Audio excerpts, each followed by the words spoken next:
Waalaikumsalam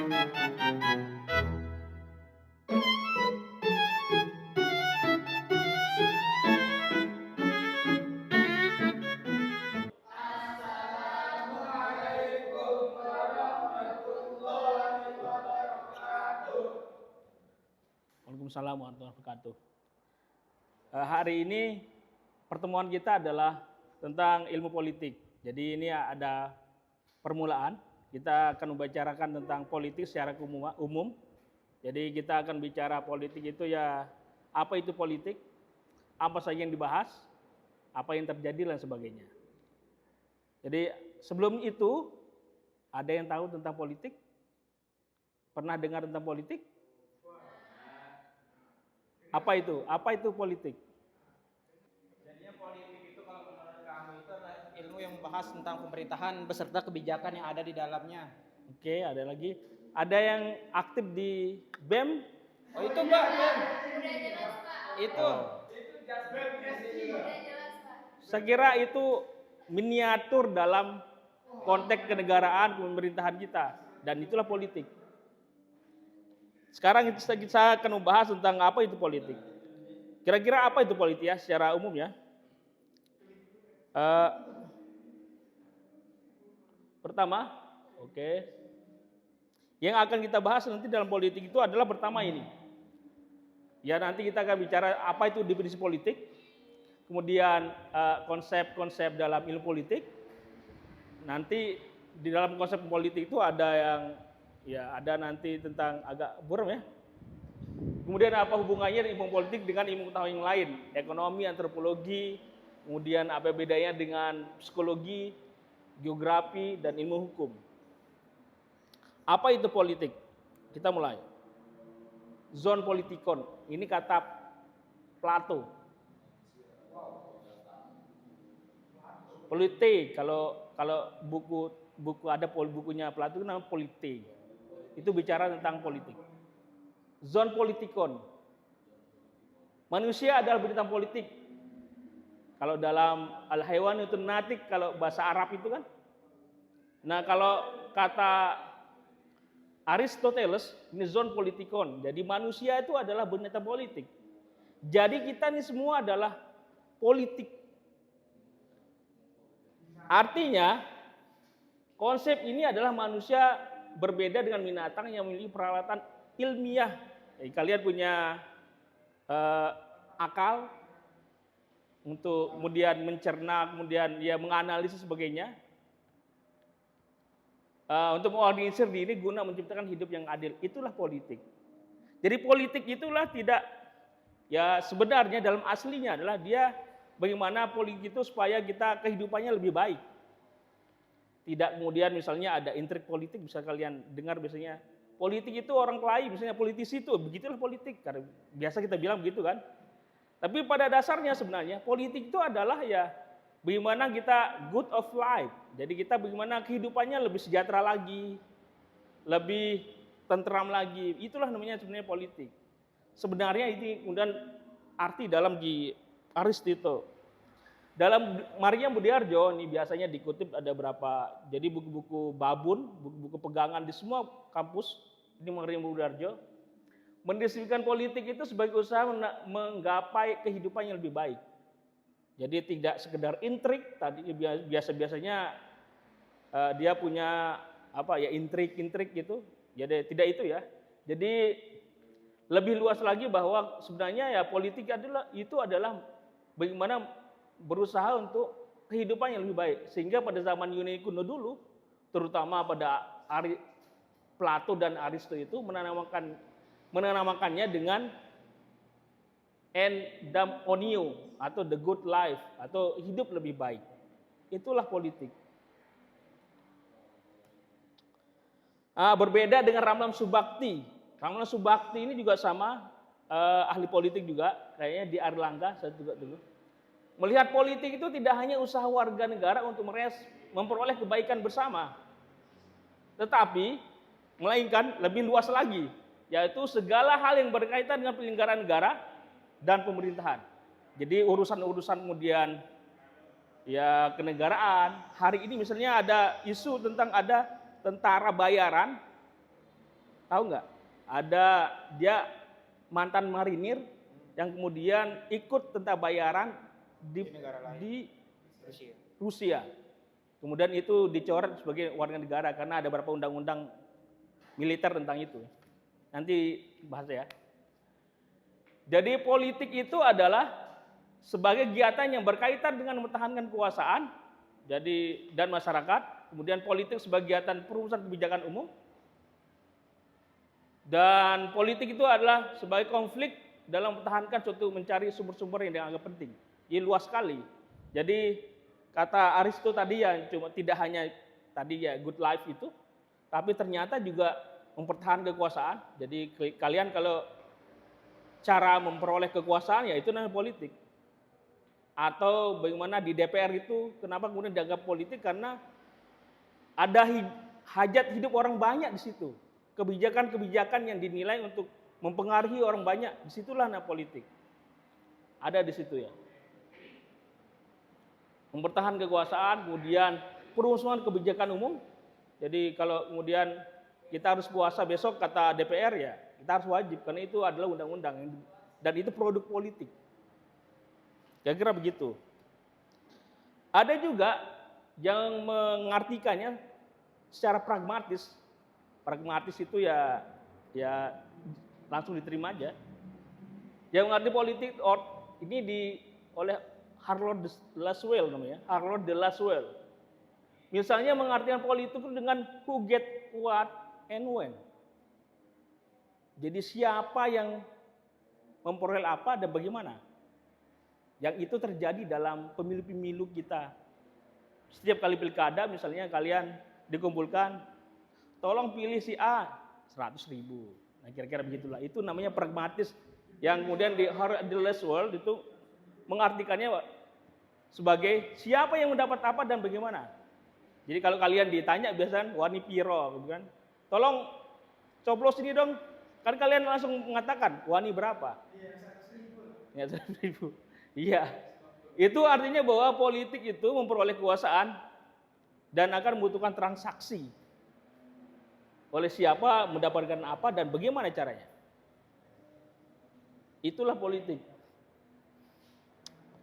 Lanjut ya. Secara etimologi politik itu sebenarnya berasal dari Yunani.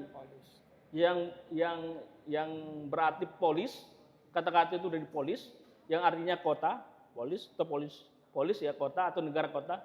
Kemudian berkembang menjadi polite yang kemudian nanti jadi judul buku Plato itu, ada bukunya Polite itu.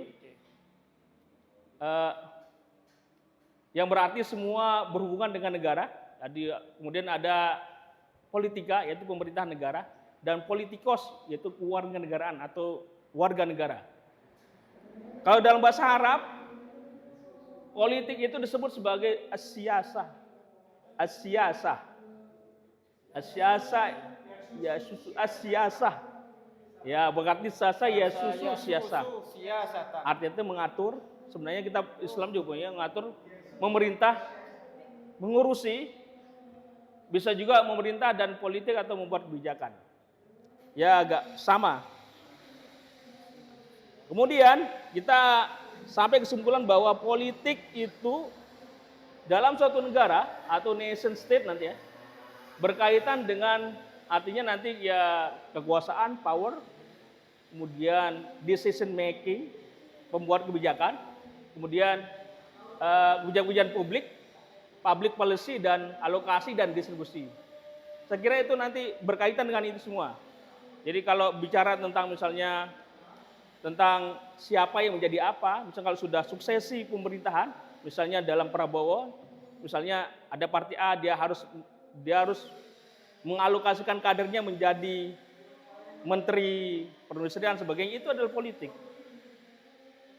Atau mengambil keputusan-keputusan, misalnya Prabowo hari ini memutuskan untuk membuat Koperasi Merah Putih, itu adalah kebijakan politik. Ya, semuanya ada, makanya itu sebabnya kita dinamakan zon politikon, tidak bisa lari dari politik. Ada kata-kata you can escape apa gitu. Jadi kalian tidak bisa lari dari kehidupan ini, tapi juga kalian tidak bisa lari dari kehidupan politik. Kira-kira begitu ya. Tetapi memang tidak dapat sangkal bahwa dalam pelaksanaan kegiatan politik itu di samping segi-segi yang baik, jadi ada juga yang segi-segi yang negatif. Memang dalam politik itu ada yang baik, ada yang negatif. Sebenarnya tergantung kita aja. Nanti tergantung subjeknya. Ini disebabkan karena politik mencerminkan tabiat manusia, baik naluri yang baik maupun naluri yang jahat. Perasaan manusia yang beraneka ragam sifatnya sangat mendalam dan sering saling bertentangan, mencakup rasa cinta, benci, bangga, malu, dan marah. Itu juga mempengaruhi dari kebijakan, dari gaya politik dan sebagainya. Jadi tidak heran jika dalam realitas sehari-hari kita acap kali berhadapan dengan banyak kegiatan yang tidak terpuji, dan seperti dirumuskan oleh Peter Mark yang sebagai berikut. Politik, kata dia, dalam bentuk yang paling buruk adalah perebutan kekuasaan. Kata Mark ya. Politik paling buruk adalah perebutan kekuasaan, kedudukan, dan kekayaan untuk kepentingan diri sendiri. Jadi politik at its worst in the least greater power, glory, and riches. Singkatnya, politik adalah perebutan kekuasaan, tahta, dan harta. Nah, kira-kira itu. Sampai sini ada pertanyaan nggak? Ada yang bertanya? Apa?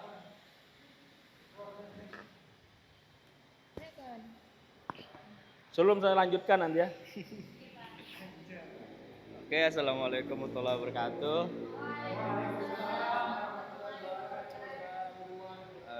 Pertanyaan saya, Pak, apa sih peran warga negara dalam sistem politik? Ya, hanya itu, Pak. Sekian, assalamualaikum warahmatullahi wabarakatuh. Ya. Nanti kita akan bicara misalnya apa peran negara dalam negara ini ya. Warga negara itu disebut dalam istilah politik citizenship, kewargaan atau warga negara. Jadi dia adalah salah satu unsur dari unsur disebutnya negara. Nanti kita bicara salah satu poin dari politik itu adalah negara. Negara itu kenapa disebut negara? Pasti ada warganya. Kalau nggak ada warganya kan nggak ada. Dia punya wilayah, batas teritori namanya. Jadi kita ada wilayah barat, berbatasan dengan siapa. Nah itu. Jadi dalam filsafat politik itu warga negara itu dalam filsafatnya ya. Ada berapa, misalnya kita sebut dengan John Locke, ada Hobbes namanya, John Locke, ada Rousseau namanya, pemikir-pemikir politik barat, yang mengatakan bahwa masyarakat itu sudah memberikan haknya, memberikan sebagian dari apa yang dimiliki oleh warga negara itu kepada seorang yang akan memimpin kita. Jadi sehingga kenapa dia kemudian punya legitimasi untuk memerintah? Karena kita sudah menyerahkan sebagian dari hak-hak kita kepada negara itu. Itu sebenarnya mereka ya berhak untuk misalnya menghukum kalau kalian salah. Itu sebabnya warga negara itu ya dia harus mentaati apa yang kemudian yang sudah di rule, di aturan-aturan diperbuat oleh undang-undang dan sebagainya. Itu barangkali ya kalau menjadi warga negara yang baik, ya taati undang-undang, misalnya itu ya taati peraturan-peraturan yang sudah dibuat, menjadi warga negara baik. Itu sebab salah satunya misalnya taat pajak, kadang kalau ada sepeda motor yang sudah 1 tahun lebih misalnya ya bayar pajak ya. Misalnya kita satu lagi ya, unsur-unsur pokok dalam politik misalnya ini akan bahas negara atau state, kekuasaan, pengambilan keputusan kayak tadi ya, kebijakan, nanti aja alokasi dan distribusi kekuasaan. Biasanya kalau dalam BEM, misalnya jangan negara ya, negara itu misalnya BEM itu pasti ya, ini ya pengalokasian Making. kader-kader atau kader-kader ya, mahasiswa-mahasiswa yang ikut terlibat dalam ini ya. Siapa yang milih kalian misalnya? Siapa kalau di BEM itu siapa yang milih kalian? Menjadi menteri, menjadi pasti ada utusan ya. Diutus ya. Ya kalian diutus kan? Diutus untuk dialokasikan nanti didistribusikan di masing-masing di mana tempat kalian cocok. Ini negara. Saya kira itu ya. Ini banyak sekali sebenarnya. Negara, nanti kita akan bicara nanti berhubungan dengan kewarganegaraan. Negara itu pasti ada warga negara. Kemudian setelah itu kekuasaan. Nanti juga bagaimana kita meraih kekuasaan dari kalian. Jadi mana namanya legitimasi. Bagaimana dapat legitimasi kemudian kita bisa memerintah dan sebagainya. Dan sebagainya. Saya kira itu mata kuliah hari ini mudah-mudahan bermanfaat untuk kita semua. Minggu depan nanti kita akan berbincang kalian. Terima kasih. Assalamualaikum warahmatullahi wabarakatuh.